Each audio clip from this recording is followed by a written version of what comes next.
So at this point, you've probably heard the news that Boris Johnson, our prime minister, has ditched all travel corridors from countries as of Monday because of this brand new, quote unquote, vaccine busting mutant coronavirus strain. And what this does, honestly, is it puts the economy in a much worse place at this point. As if we weren't already dealing with lockdown. Now we've got nobody coming in this country without some severe frictions, and we've just got more fear that's being brought into any potential tourism in this country, which, let's be honest, means any type of economic repair. And every other day it seems to be a new headline. There's a new strain. We don't know what's going to happen. We could be locked down till autumn, maybe till winter. And you just have to step back and ask yourself a question. This is about control versus elimination. That's what it is, really.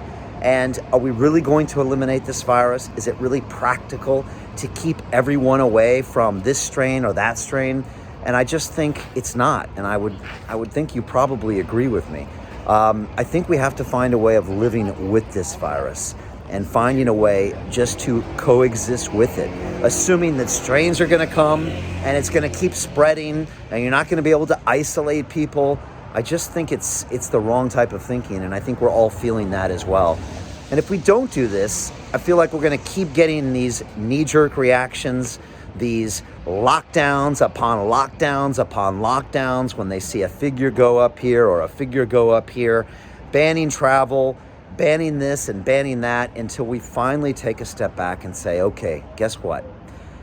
We are going to face some losses. We are going to face some struggles. But we've got to look at the long-term damage of this lockdown, the long-term damage of something like this travel ban. We have to look at these long-term implications. And until we do that, it feels like we're going to keep making these myopic and knee-jerk reactions in policy based on a headline in the news that don't serve us. And that's what we're doing right now. We're living in a lockdown based on a daily number that gets published in newspapers. And we're changing the course of our entire lives based on the daily number of cases or the daily number of quote-unquote COVID deaths, when we're not looking at other daily numbers of deaths related to smoking, heart disease, Alzheimer's, whatever. And we don't alter our lives completely based on those metrics. So why are we doing it on this metric? And that's the question I kind of want to leave you with. Please leave me your comments below. Tell me, do you think we should ban travel entirely? Do you think we should lock this country down even harder?